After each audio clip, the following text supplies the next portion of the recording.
Fanny est avec nous ce soir. Donc vous avez été battue pendant 3 ans par votre conjoint, entre 2012 et 2015. Aujourd'hui encore, vous êtes victime de menaces de mort de la part de votre ex.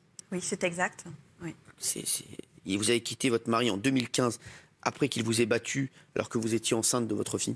Exact. Effectivement, donc on s'est connus donc pendant 2 ans. On s'est mariés. Alors, avant de vous marier, est-ce qu'il y a eu des violences? Non, il n'y a jamais rien eu. Ça a vraiment commencé. Donc, 6 mois après notre mariage, on est parti vivre à Dubaï pour raisons professionnelles. D'accord. Et les menaces, enfin les coups ont commencé au bout de 6 mois. Donc, à partir de là, ça a été des dénigrements, des insultes. Il n'avait jamais été violent avant avec vous? Avant, non. Pas du tout? Rien. Il ne s'est jamais rien vous passé. êtes jamais douté qu'il pouvait être violent? Même verbalement? Non, même verbalement. Alors, c'est quoi? C'est lors d'une dispute? Alors, lors d'une dispute, mais banale. Hein, Vous étiez déjà disputé avant, certainement, il n'y avait rien eu. Et là... Oui, enfin, je ne me souvenais pas de avant, forcément. Enfin, il n'y a rien qui m'est... Il y a eu des disputes, on va dire, banales. Oui. Il faut savoir que dans les violences, il n'y a aucune excuse. Quand ça a commencé, c'était... on partait à l'aventure à Dubaï, c'était pour du travail. J'étais moins que rien, je ne parlais pas anglais, je servais à rien. Enfin, j'étais qu'une merde et le premier coup est tombé comme ça. Donc, je n'avais rien fait. Il n'y a aucune excuse à ça. C'était la première fois qu'il vous frappait? C'était la première fois, oui. En vous disant que vous étiez une sous-merde, que... Voilà, exactement. Et j'en ai gardé des cicatrices de cette première fois-là.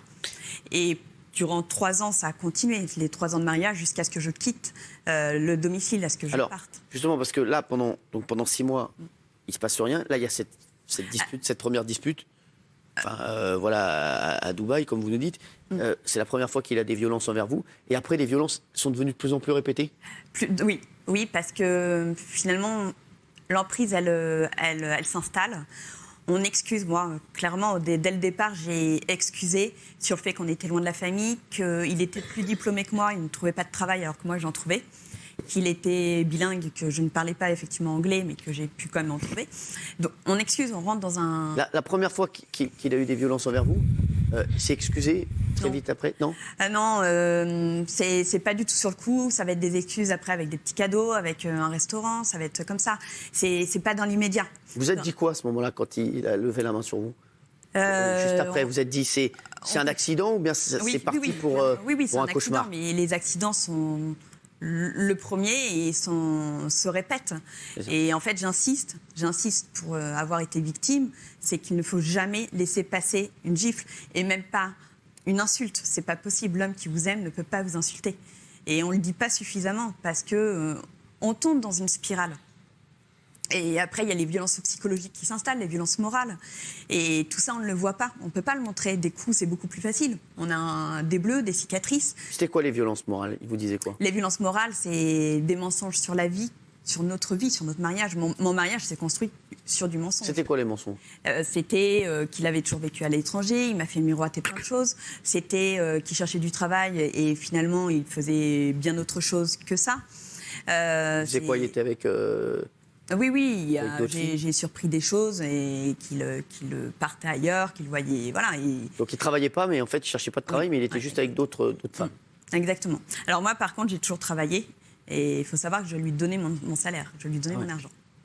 C'est arrivé jusqu'ici, donc ce sont des violences qui s'installent, c'est permanent, c'est le quotidien en fait.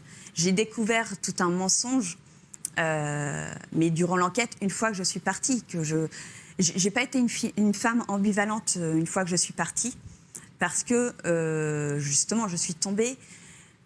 Mon mariage s'est construit sur du mensonge, donc l'homme dont j'étais amoureuse en fait n'existait pas. Il n'existait pas, Voilà. c'était pas lui. Voilà, donc moi je n'ai pas été ambivalente. Exactement. Donc tout de suite tout s'est écroulé. Vous vous êtes dit, je ne connaissais pas mon mari. Oui, voilà, c'est ça. C'est-à-dire vous étiez avec une personne que vous ne connaissiez pas. Exactement. Vous aviez une toute autre personne dans la tête. J'ai découvert ça avec l'enquête de police ensuite. Voilà.